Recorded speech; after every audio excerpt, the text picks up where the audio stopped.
Hi guys, welcome to the Overdrive Digital Show. Manu, Lazy Wanderer, Akshay, Fezam, thank you so much for waiting and joining us today. Now, just before the strict regulations paralyzed all movement in Maharashtra, Rohit spent some quality time with Kawasaki's updated liter class superbike.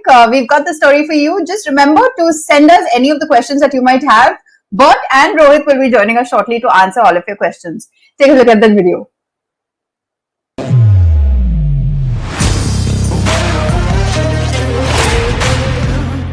Liter class super sport machines, the quintessential performance icons.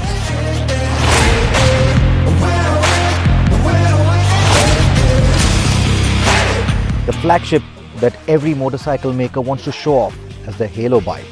This right here is Kawasaki's 2021 ZX-10R.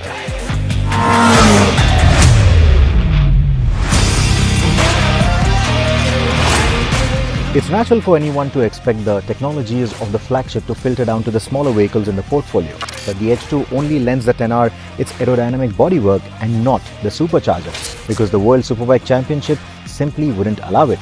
But the outgoing engine and chassis combination has won 6 world titles for Kawasaki. That's not luck, that's pure domination. And if Jonathan could win so many championships without a supercharger, I don't see a reason why anyone else should complain about the lack of it on the new 10R.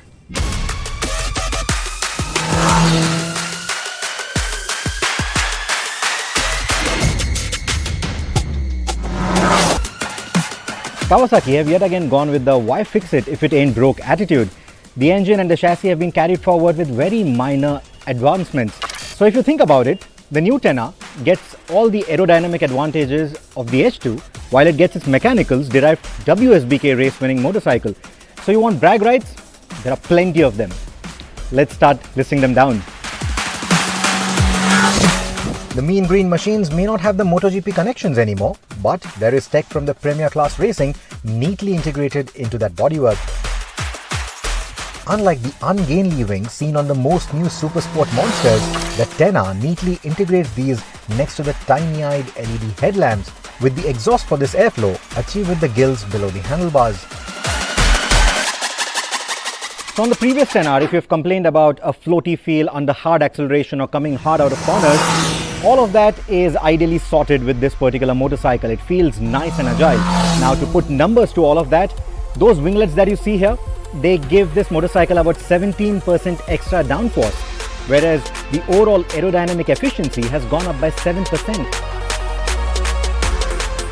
To that effect, the new visor gives you 40mm more headroom to tuck behind, which seems to work best if you're under 6 feet tall. Unlike the previous bike, it doesn't need vents around the screen to reduce drag and buffeting either. The engine's gone more silent now thanks to the new emissions.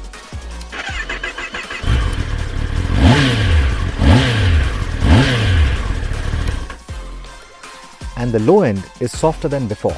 And that has been geared such for 2 reasons. 1, to give it the motorcycle a more tidy acceleration, and 2, to preserve the tires, because these Bridgestone RS11s are sticky rubber designed for both road and track, which makes them slightly softer than the regular road rubber on other motorcycles. While brutal acceleration would make you laugh out loud inside the helmet, unevenly worn tires mean that the handling characteristics won't feel great for long. But the sober low end also means that around tight bends or tracks, you may feel the need to keep the engine on the boil all the time. To that effect, the mid and the top end are just as strong as you would expect of a premier liter class machine, meaning that the motorcycle is always likely to have more power than your skills.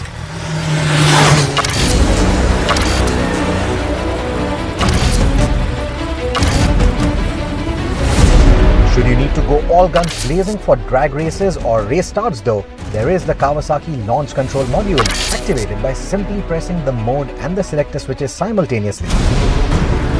Engaging it will lock the engine speed at 8000 RPM, gather the courage to dump the clutch, and the bike will launch towards the horizon, and it can hit 100 km an hour from standstill in less than 3 seconds, or 200 in under 10. My guts could only manage the sprint in 3.2 seconds. 8 more runs and I would have probably burst them. The fact that the 10R is still one of the most compact and therefore cramped feature class track tools only makes it worse. It will take less than 3 seconds to tell you how unfit you are, with all the muscles in your body starting to cramp up. If you have a lean racer board though, you might appreciate the revised ergonomics. The weight bias has been shifted 0.2% to the front, the seat is a bit steeper, the handlebars are flatter and move forward, there are minor modifications to the trail, the foot pegs have moved up, and the swing arm is longer by 8mm and has a pivot point that has moved down by 1mm to achieve a longer wheelbase.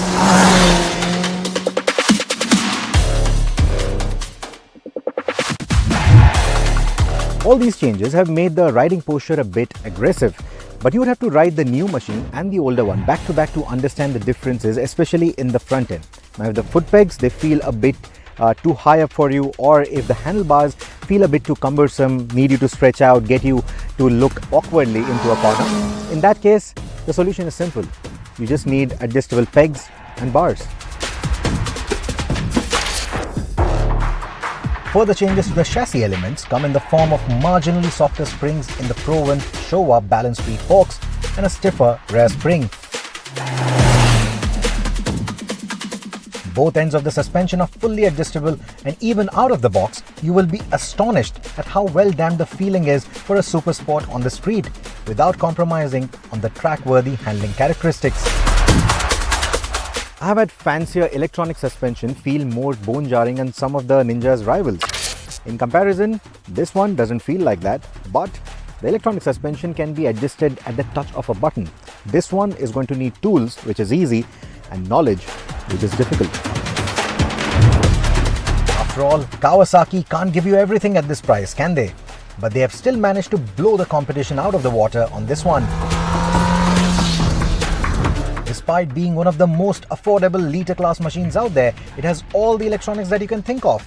The aforementioned launch control, a lean sensitive ABS and traction control system, and an electronic steering damper. The IMU is 6-axis too, so many riders who have complained about frequent high sides on the 2016 to 2019 10Rs should find the new one a lot more reliable. Oh, and there is even the customizable engine brake control. But I found the latter to be a bit iffy. What I simply love is the quick shifter. It feels slicker than a Ducati or even the kind of blades that Ninjas like to play with. Take your pick. Even for clutchless upshifts or downshifts at slow engine speeds, it feels nice and smooth. It's not clunky at all, unlike some of its rivals. And there's also cruise control now. So if you want to nurse your wrists or those muscle aches, well, you can do that with the cruise control, and like most new age Kawasaki's, you can also turn off the cruise control simply by closing the throttle an extra degree.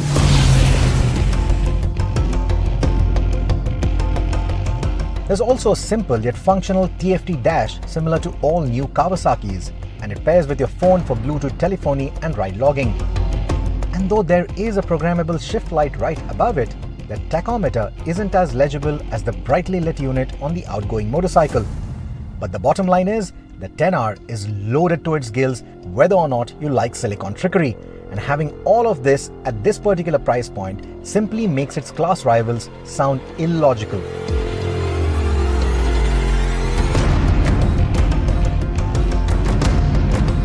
So how does it all come together? Exceptionally well. The Ninja is easily the most friendly liter class super sport for the road. It soaks in all the bumps surprisingly well, brakes well even on undulated surfaces, and on smoother patches of tarmac, it drops the anchor with authority.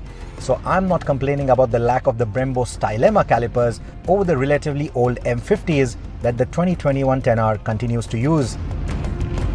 Interestingly, you won't have to summon these brakes as often as the outgoing model to get sure-footed turn-ins into a corner. The revised geometry makes the 10R significantly nimbler and sharper than before, needing much lesser effort to chuck this monster into a corner than something like the S1000RR or the Ducati V4. And while the quieter exhaust and the superb aerodynamics may make the motorcycle deceptively fast, the Ninja does feel like a 213 PS monster whether or not you exploit that ram air induction. So your super sport buddies could make fun of you, make jokes about the tail being too similar to the outgoing bike, not too many changes on the new machine. But then again, you can rub it in their face by making sure that that tail light is the only thing that they can see, because the new 10R is totally capable of doing all that. You don't have to take my word for it. All you need to do is tune into WSBK and let Johnny do all the talking. Well, I do hope you enjoyed that story. Let's get Bot and Rohit on the show. I see there's a lot of discussion that's going on the side. Hi guys. Hello, Sohini. Hello, Bud. Hey Hi, guys. Rohit. Hi Tony. Hi everyone out there. Let's start off with one which comes from Akshay. He wants to know, with all weather roads, concrete coming all over around us, should the manufacturers think of reworking towards suspension and tires? Well, if you're What talking about about if you're talking about these kind of machines, one, they are going to be available in India in very limited quantities. So obviously, not going to make much of a change to the tires or the suspension for concrete roads in particular. And if anything, the surface, the concrete roads are marginally better, marginally easier on the suspension compared to some of the more poor road conditions that we throw at these kind of motorcycles, no matter what kind of bikes we're talking about, super sports, adventure. But yes, most Indian manufacturers have now started taking account of this. More to do with the tires more than the suspension, really, where they are making sure that the grip levels of these tires are much better, especially in the wet, because concrete roads with a wet surface can get quite tricky, especially for motorcycles, not so much for cars, but for bikes, it can get tricky if it's not done right. And that's why a lot of Indian manufacturers, Indian tire manufacturers have started working towards this, quite actively. As for the suspension, a properly set up machine, when the suspension is set up right, it will take a lot of effort away from the tires as well when it comes to grip, if the suspension is set up right. And here I'm talking about, of course, extreme leans and, really riding in a sporty manner. But for regular use, as long as your suspension is tuned right and your tires are in the right shape, you shouldn't have a problem at all. Like I mentioned, even in this review, that the Bridgestone RS11s that this bike ships with, or some of the Triumphs that we've seen that come with the Pirelli Rosso Corsa tires, or even my Daytona, when it originally came, it came with the Super Corsa SP2 tires. Now these are track tires, or these are tires that are made for road and track use, and they have a relatively lesser wet weather performance compared to the proper road tires. You might have heard us talking about something like the Michelin Pilot Road 5 a lot of times, or tires like the Pirelli Rosso 2, Rosso 3, or Bridgestone's own S22s. They are more roadworthy in that sense. And when we say more roadworthy, you're talking about the compound being a little more harder, so that they endure the road can a longer period of time without really losing their shape. And they also have better gutters or better tread pattern for dissipating the rainwater, and that gives you better wet weather grip as well. So you would have to make sure that you choose the right tires. For example, when I bought my Daytona, the first thing that I did was replace the SP2s with Rosso 2s, because I knew that the Daytona is going to be more of a road bike for me. I'm not going to be frequenting the track that often.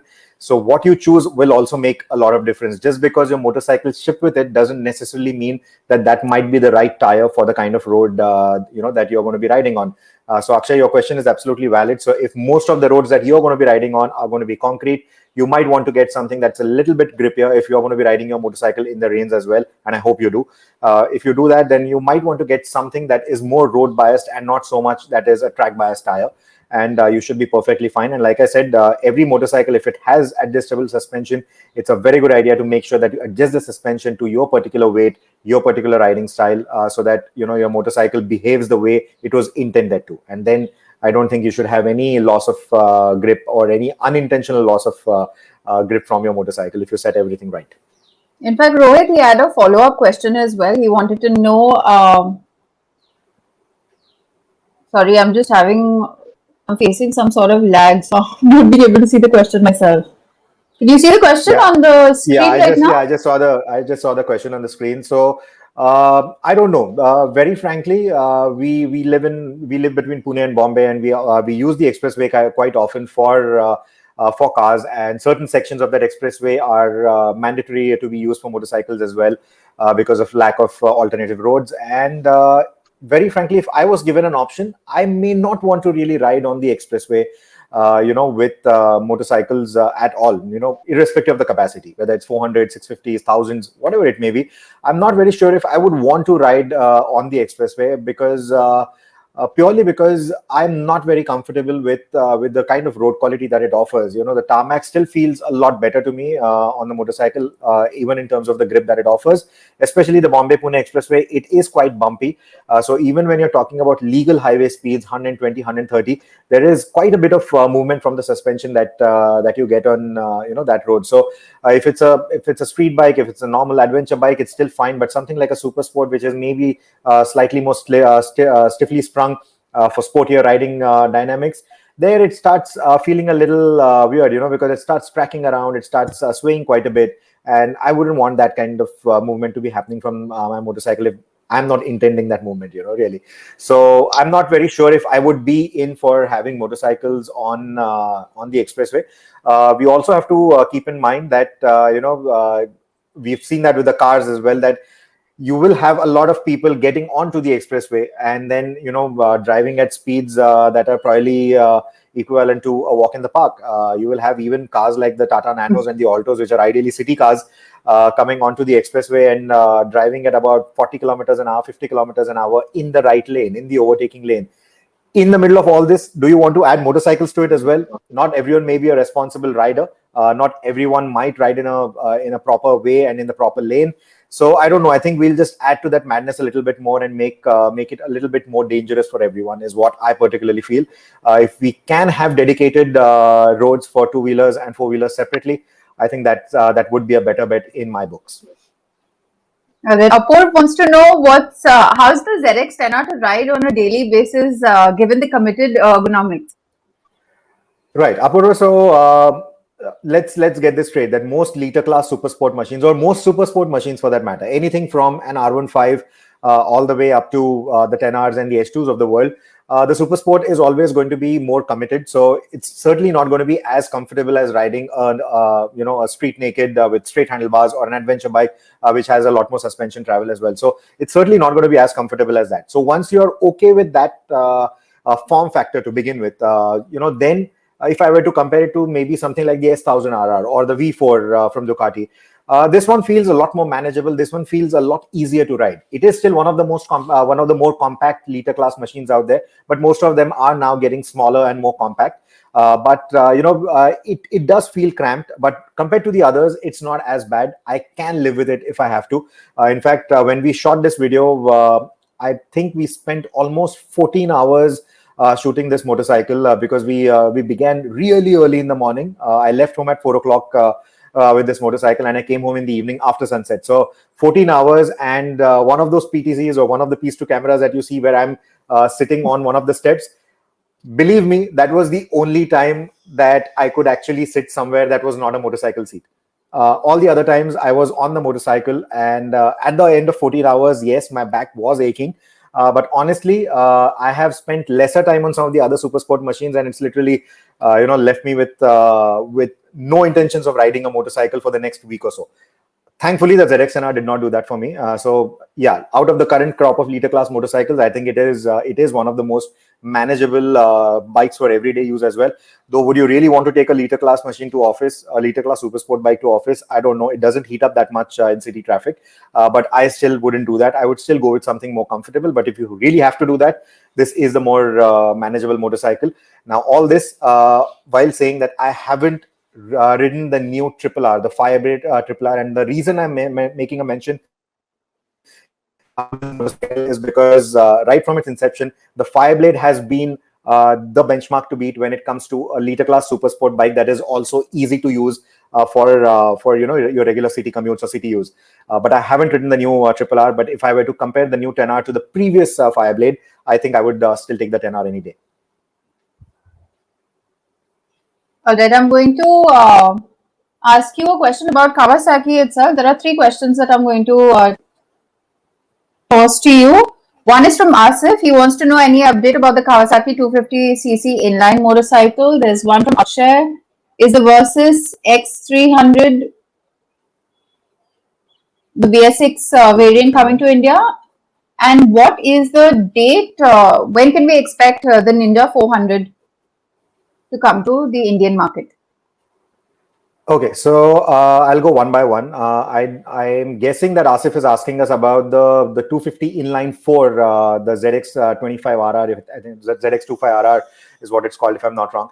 That motorcycle is not coming to India. In fact, any of the inline four 250s are not coming to India. So rule that out. That's not happening. The Ninja 300 in its BS6 avatar is already here. The 400 could follow suit because we recently had a word with Kawasaki when we picked up the 10R, and they sort of hinted that they are not making much of a change to the portfolio. Whatever is possible in the BS6 tune, they will bring it to India. So that also sort of answers the X300. Though I don't see the point of that motorcycle, because every other motorcycle in that entry space right now is doing much better than what the X300 could manage, purely given the pricing of that motorcycle. So I'm not very sure about the X300 coming to India in its BS6 avatar. But like I said, Kawasaki has told us that whatever they can, they will certainly look at bringing those bikes with a BS6 tune. So yeah, if you are really waiting for the Versys X300, then maybe keep your fingers crossed. Kawasaki might just bring it back, but no concrete word so far. Okay, there's a question from Lazy Wanderer. He wants to know, there are rumors of Isuzu bringing the updated V-Cross on 10th, but there's also chatter about a more affordable variant. Will it get the engine from the commercial variant or just a stripped down version? Well, on the 10th, yes, there are rumors, not just rumors. In fact, the car is already ready and waiting in Delhi, but it's just the situation is such that I think a few of these plans will get postponed. They may not do even a soft launch at this point in time, because it just makes no sense. Someone's going to go into a dealership and look for a car. But the new V-Cross is, of course, the updated one is there and it's ready, and we'll hear a lot of news about it very, very shortly. There will also continue to be, they will rather offer a more affordable variant, and we don't have the specifications of what that variant is going to be like. Whether it will have it will definitely not be the more cheaper or the last generation engine. They can't do that. Keep that in mind. They still have to go with the BS6 engine, so that is definitely not, that is out of the option. Again, stripped down version, yes, they will offer a very basic version as well, but they've already introduced the pickups for the commercial vehicle segment. So that was the first entry that they brought in, and very shortly now, this the full lifestyle luxury V-Cross will come in. I don't think there will be a more stripped down version than this at all. Rohit Dodo Samuel wants to know, is there an upgrade to the X-Pulse they are offering? Well, Dodo, you've already heard. I'll not say rumors. You already heard the news that Hero is working on a bigger motorcycle, somewhere in the 350 to 450 cc range, is what we hear so far. They've already shown early images of the chassis that motorcycle will bring, and that I think is going to be the only upgrade, so to say, that will come into the X-Pulse lineup. I don't think they're going to do much to the current X-Pulse 200, but that motorcycle has some big names working on it, some big experts working on it. So yeah, there is something to look forward to, and that should be one exciting motorcycle. But Kushal wants to know, what's the status of the Volkswagen T-Cross launch in India? Well, the status is that all of these launches have been deferred for a little while. They've all been pushed back. Again, keep in mind, we were from the Volkswagen group, the Skoda Volkswagen group for that matter. There was all of these were lined up for launches and introductions over these next few months, and several of them all of them, in fact, for that matter, have been delayed simply because we've not been able to drive them. One of them was the Octavia, the new Octavia was coming in, and that has been pushed again because those drives also haven't taken place. The Kushaq, of course, has also got pushed back. T-Roc, which is supposed to come out, the new version of it, that also has been pushed back. Tiguan has been pushed back. All of these have been pushed further ahead. So I think we will have a little bit of information on this, a little bit of information coming your way after the 15th of May. That is if the lockdown is lifted off and movement is allowed again and people are allowed to do certain things and certain activities. Then I definitely see some announcements coming in from the Skoda Volkswagen group. But until then, well, we just have to keep our fingers crossed and wait for the lockdown to lift off. That we have yet another question for you, Rohit, from Nick Wanderer. Everyone is wanting to wander away. I'm seeing everybody's name is similar. Any news on the 650 Himalayan launch?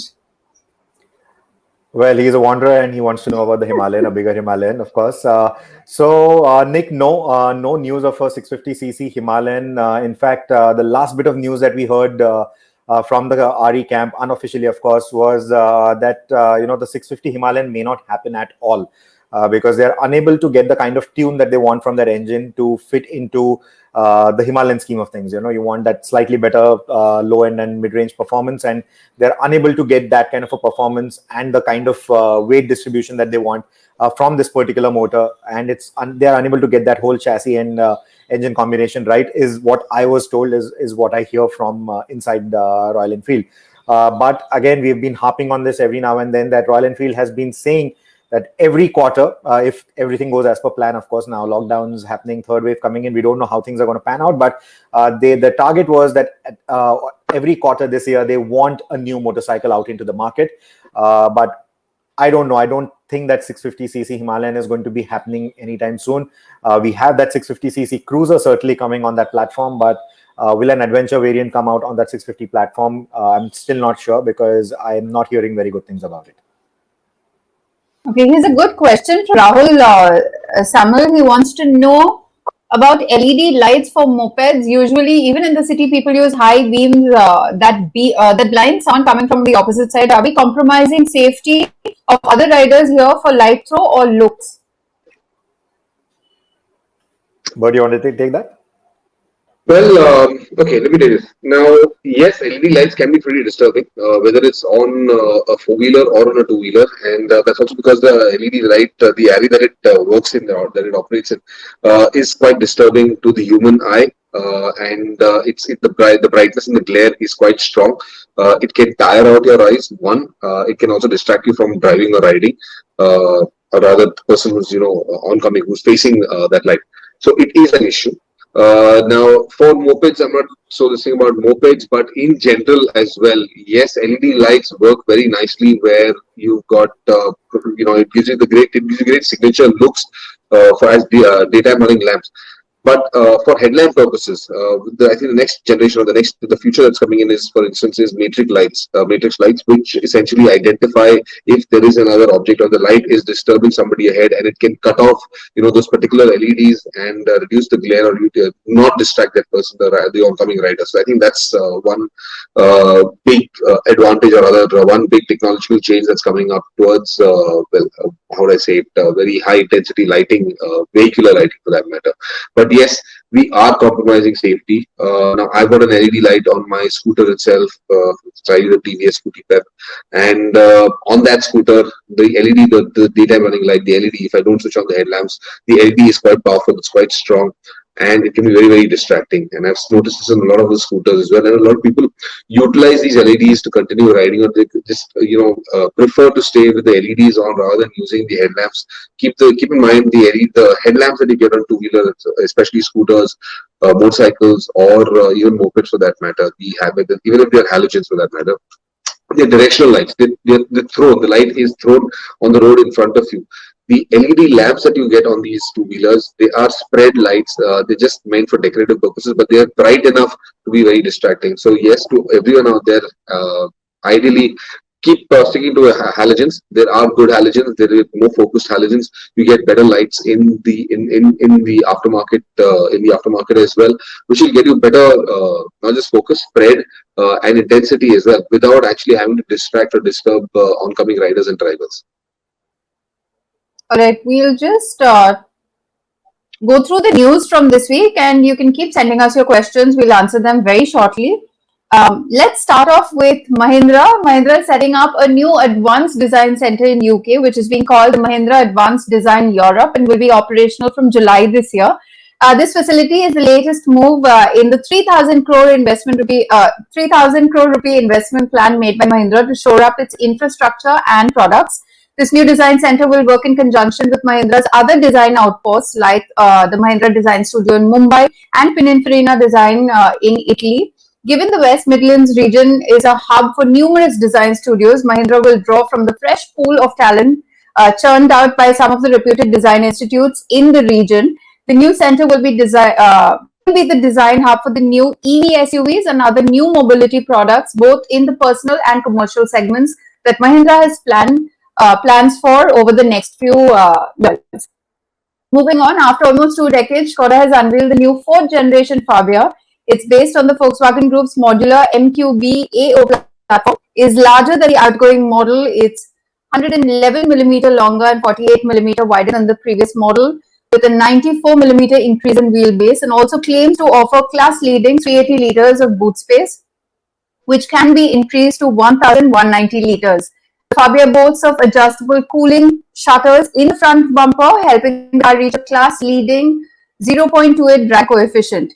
Wheel choices range from 14 to 18 inches, including two more aero-efficient designs.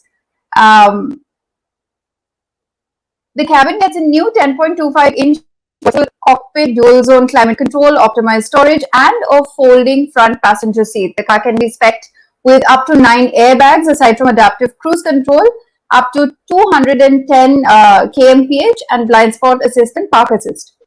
The car will be available in 5 engine options from a 1-liter MPI to the 1-liter TSI and 1.5-liter TSI. And while at present Skoda has no plans to bring this Fabia to India, that could very well change once the Kushaq and the new Rapid sedan launch in the country. Talking about the Kushaq, Skoda India has pushed back the launch date of this SUV till July of this year. The 4th generation Octavia that was supposed to launch this month has also been pushed back. Over to you, Bert. Let's talk about the Renault. So Renault's electric plans now fairly big plans, because I just had on a global conference yesterday where they not announced but effectively reiterated their commitment to electrification and the way they're going to go about it. So they're going to be introducing about 7 new vehicles which will come up over the next few years, that is around 2026. Now, these are largely all European models, and starting off, though of course they will, that electrification plan will also be supported by a hybridization plan as well. There are a lot of their cars that are in the market right now, which is the Megane and some of the other cars that they've got as well, the Kangoo. Will all get the E-Tech technology. This is a new generation hybrid technology, quite revolutionary also for that matter. This will be offered in those cars. Now, the big question over here is whether this will be coming down to India, but there are no plans right now for it to come down to India. From what I understand is Renault in India will be moving straight from their IC engine platforms to the EV platforms. Now, the EV plans also, again, all of that has been delayed for a little while because of certain issues internally, and as well as, of course, the COVID situation that has overtaken us globally for that matter. There are supply chain issues, but Renault is trying to address them as well. Now, to tell you more about the hybridization of the E-Tech plans, now this is again, E-Tech is something that Renault has been working on with their Formula One cars as well in motorsports, and some of those is being developed over there, of course, and that's essentially what you're seeing again in their production cars. Now, this is both in plug-in hybrids as well as full hybrids for that matter. But what Renault also saying is that the range is fairly efficient in this. It increases quite considerably, so you improve efficiency by about 80% in urban conditions. And you're reducing fuel costs by almost about 40% by using the E-Tech technology. Now, both powertrains, there's several powertrains also that they're offering, but two significant powertrains are the 1.6-liter petrol engine, but more importantly, Renault is working on a new 1.2-liter hybrid motor. Now, this hybrid motor, I'm very keen to see what happens to this and whether it will come down to India, because this is going to be powering the new generation of C-segment SUVs. Now, keep in mind, this is it's called the Arkana, the first one of these that's going to come out to the market. It's in Europe, of course. It's a coupe-style SUV, looks quite impressive. And of course, it's how do I say this? It looks very similar to what the BMW X6 is, for that matter. That coupe SUV silhouette looks very attractive. But this small, compact 1.2-liter engine, it's going to be something quite amazing, because to power an SUV of that size, this is a fairly large, even though it's a C-segment SUV, it's a fairly large SUV. It looks pretty large, but it looks pretty bulky and quite luxurious also for that matter. But you've got an output of about 140 horsepower. So this 1.2, of course, will also go all the way up to about 200 horsepower as a full hybrid, and a plug-in hybrid will go up to about 280 horsepower. So it's a not just an efficient engine, but the depth, the diversity of performance that it can offer is just huge. Go all the way up to the 240 horsepower configuration. That's pretty amazing for a 1.2-liter engine to provide you with that. So this is essentially what Renault's plans are, and of course, alongside that, they've got a lot of brand campaigns coming up and several other things coming in. But the next generation, what we know, the next big thing from Renault for India, of course, would be the electric Kwid, which we will see shortly. That's again, that's on the cards, but again, delayed because of the pandemic have pushed back all of those plans for a short time, and we will hear a lot more from them very, very soon. But what I do know is that Renault globally is quite impressed, quite kicked with the fact that even the Tiger has done well, the Quid before this did well, the Triber has done extremely well for the brand. So yes, for India, they will be approaching this one step at a time. And some of the products, they will go in like this. They introduce the Quid, then the Triber, then the Tiger, and then slowly now the C segment SUV also will come out for India. Which what they have said is they're not entirely sure at this point if they will be getting in the new Duster into the market to replace the existing Duster. We are hoping that it happens. But very clearly in the conference that they said is that they aren't very sure. They're just waiting to see how the market reacts to the Tiger. And if there's a very, very good response to that, then they probably move on. And the new Duster will be the next model. It could be the next model that's coming up. And the segment again from the world of supercars, hypercars, Ferrari's come out with, it is finally named the new hypercar, which is the 812 Competizione or Competition. Now, there are two versions of this. There is the hard top or the full metal top hypercar, and of course, there's also a Targa or a convertible version. But the big story here is phenomenal amounts of power. But that engine, it's one of the most powerful V12s that the V12s have ever made. You've got about 830 horsepower coming out of this engine, and 0 to 100 in about 2.85 seconds. Very, very quick car. Now, there'll be a limited number of these cars that are being made. I think somewhere about 500 cars is being made for customers.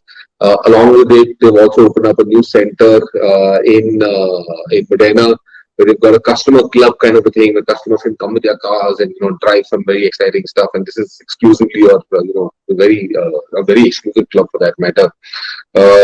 So.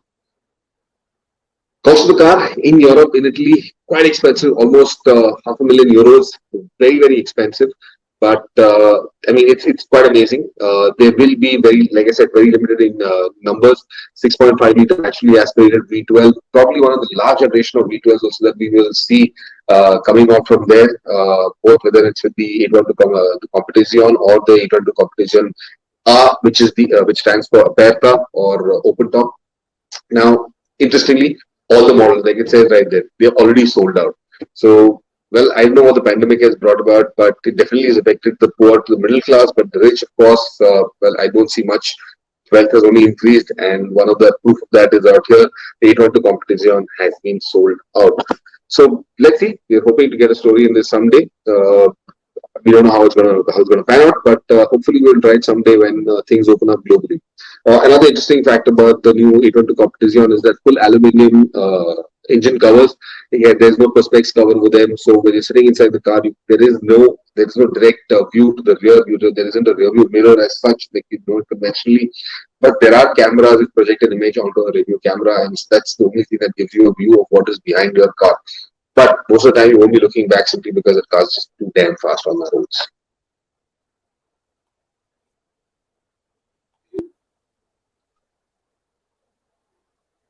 All right, Bert, and we have to talk about the drive-in vaccination facility as well. So we started off the drive-in vaccination facility in Mumbai, and from what I heard is that there's one that's opened up at the Kohinoor parking lot. This is in Dadar. And there are several more that are opening up around Mumbai. It's a fairly unique proposition that the Maharashtra government has put into place. It keeps people safe, so there isn't crowding in the sense that I have seen at some of the COVID centers. When I went to get my vaccination done, there was a huge queue of people out there, and that queue snaked for almost about 4 to 5 kilometers. Just went round in circles everywhere, and there were tons of people, and there was absolutely no social distancing even when you're coming for a vaccine. But this effectively makes it a little safer because people are still inside their cars, they're not allowed to get out. The only concern, of course, is that, and what we've seen is that this queue goes on for a very, very long distance, and because you're sitting in a car, it occupies a lot more real estate. So the queue really becomes fairly long. But as long as you're inside your car, just switch on your AC, sit comfortably, and it works. Now, like it says, over 400 people were already administered the COVID vaccine on the first day. Unfortunately, we've run out of vaccines again, and I think they aren't vaccinating any people at the drive-in centers as well, is what we hear very recently. Now, 8 doctors, 18 nurses have been deployed in this center. There are 2 booths where 50 vehicles each can wait in that queue, but of course the queues go on for much longer because the queue extends out onto the roads as well. And while people have parked reasonably well and smartly, of course, without trying to disrupt traffic, that queue still snakes on for a fairly long distance. Now they'll be setting up, Maharashtra government will be setting up 7 more centers, and this is inside Mumbai city alone. Andheri Sports Club, Cooperage, Shivaji Stadium, Oval Maidan, MIG Ground are some of these places where they're intending to open up these private centers. Challenge is at some of these places, if there isn't in monsoon, especially if they're trying to do this inside some of the grounds, if there isn't enough parking space or if it's on some mud sections, I don't know how this will operate in the monsoons.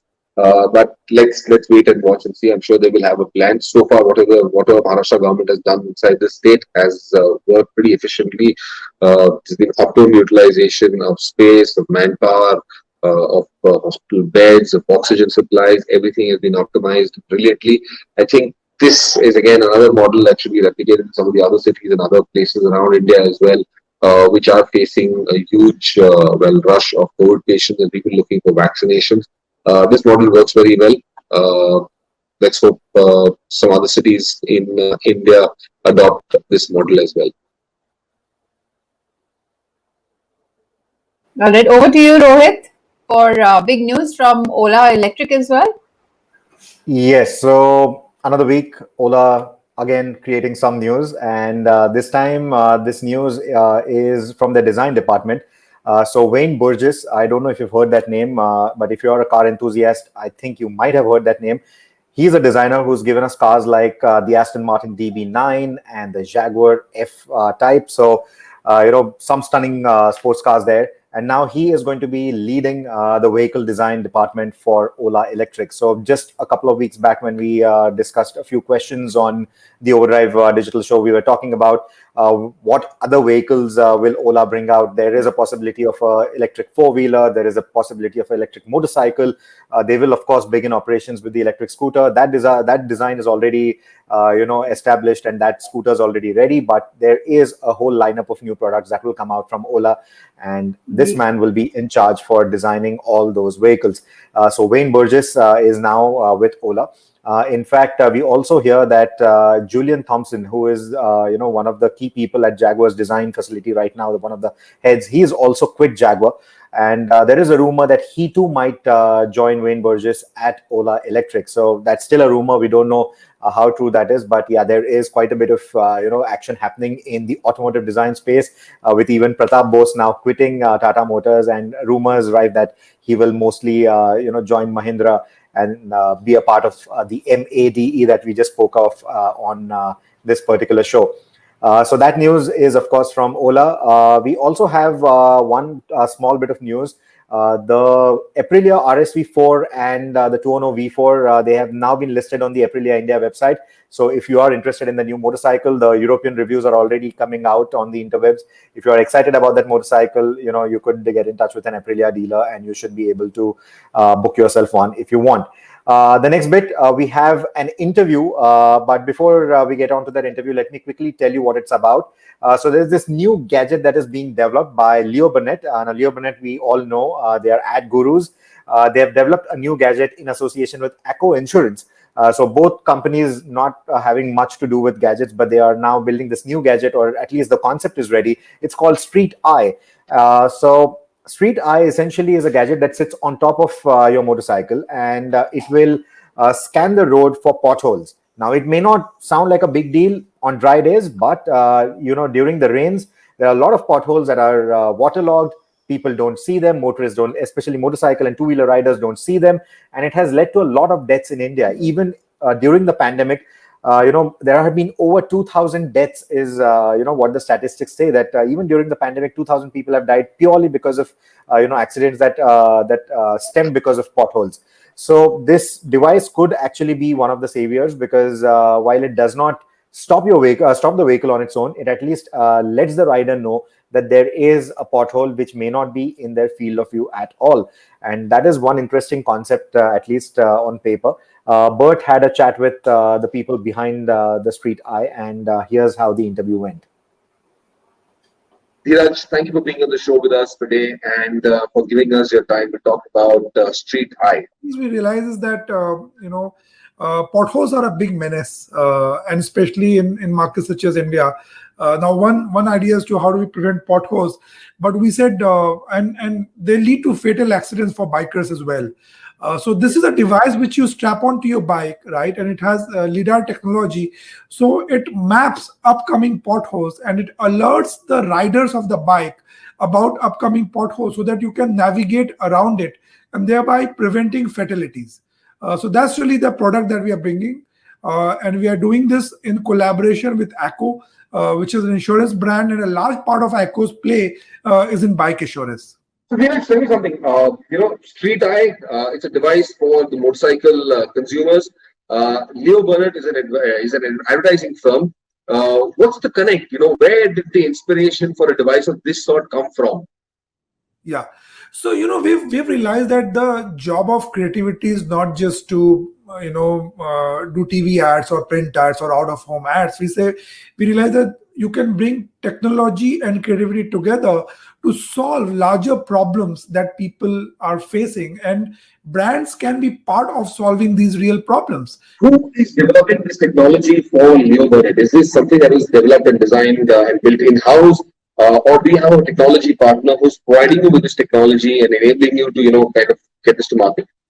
So within Leo Burnett, we have creative directors and their strategists who think of insights, and creative directors who think of ideas to solve the problems. We also have product designers. So this is largely been designed internally, thought through internally at Leo Burnett, but it's produced in partnerships with external vendors. How does Street Eye actually work, Dheeraj? What does it do? How does it operate? So it's very simple. You strap it onto your bike, right, and it uses lidar sensors to measure the depth of objects in front of you, and thereby it's able to spot the potholes which are submerged in water, and is able to alert you so you can bypass the pothole rather than hit it and get into an accident. Okay. So who exactly is going to be your target audience? Is it general two-wheeler riders? Because this will depend on your pricing strategy as well. Or is it aimed at, initially start off with this niche group and then spread the word around and then, of course, get into mass managing this product? What is the strategy there? Our first tie-up is with ACO Insurance, and this is going to be given to the customers of ACO two-wheeler insurance, and that'll be therefore the everyday riders who we find on the road. And then we'll see how we can kind of distribute this product and build economies of scale from there. The idea really is to make this available for the mass audience, because the people who are most vulnerable, who are most affected by this problem of potholes and accidents, are the people on the road. So we really want it to be available at a mass scale. And the more economies of scale we get, the more numbers we produce, we'll be able to bring the cost down as well. Yes. All right. Is there an indicative price point for the Street Eye? We are working on it. I'm not in a position to reveal that right now, but we're trying to get it as low as possible, because the idea is that for people to take advantage of it, and if possible, a great noble cause of saving lives, in fact.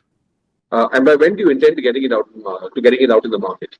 Before monsoons hit the road.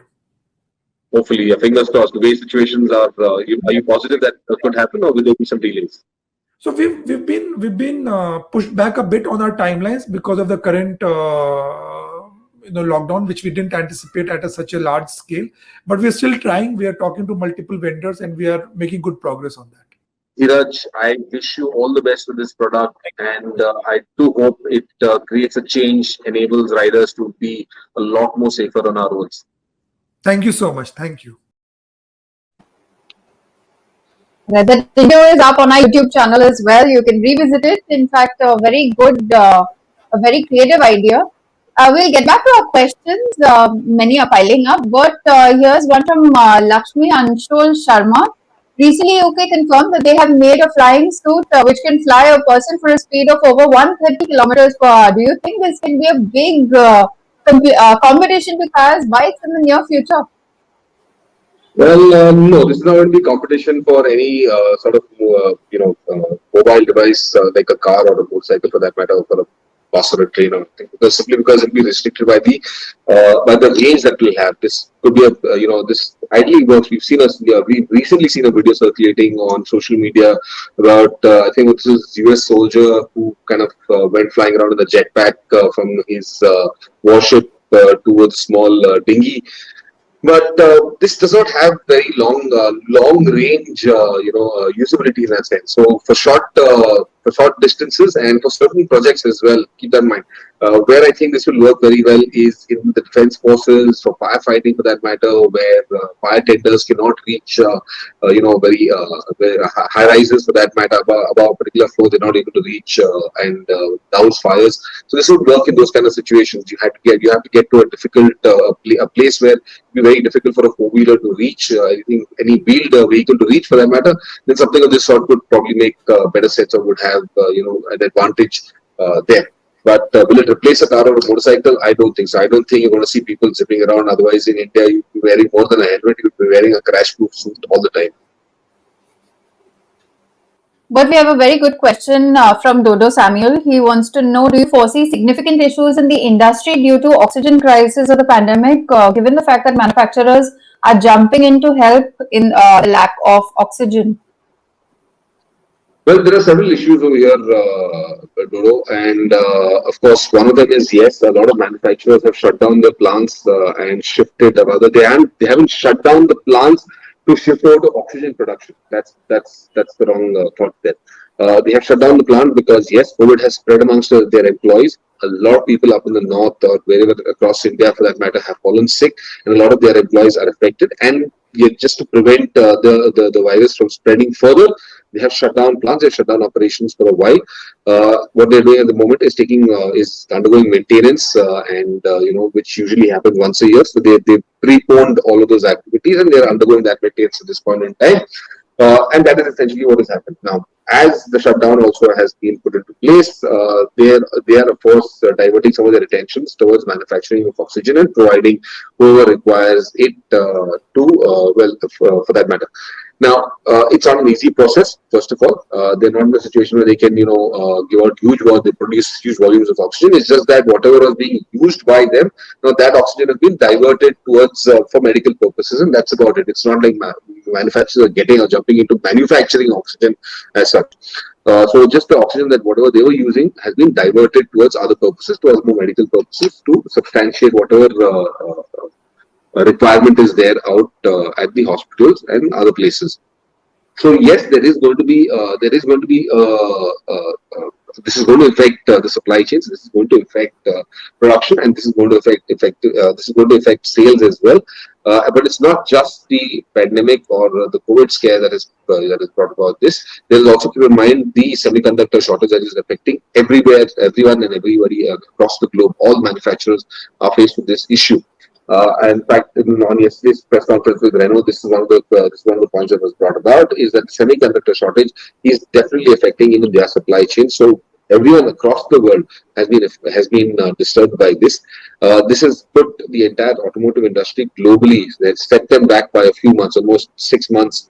So delays are there everywhere across the globe, for that matter, and most manufacturers are fighting, or rather struggling, to kind of reduce these delays and get back on track, but it's not going to happen anytime soon.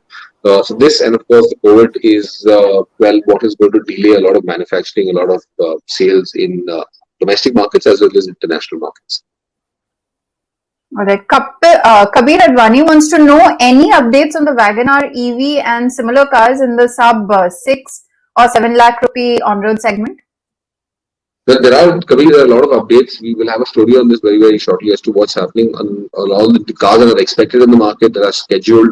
A lot of products have been delayed for a while. The WagonR EV, one amongst them, it will be coming out, but again, there is no timeline on this. A lot of plans have been deferred for later, when the situation is right, when the sentiment also is right to kind of celebrate and launch new products in the market. But there are these cars. A lot of these cars are all in the pipeline, and we will keep getting information to you when the lockdown comes off. When we're able to move around a little more freely, and when we're able to actually get and attend these launches.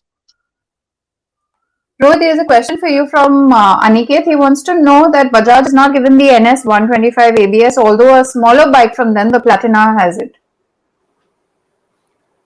Well, yeah, that is really surprising. But I don't think that's going to be around for too long. We have seen test mules of the NS 125 with the ABS as well. So I don't think that should be a concern for too long. There will be an ABS variant out soon. All right, but it's time to announce the winners of this week's show.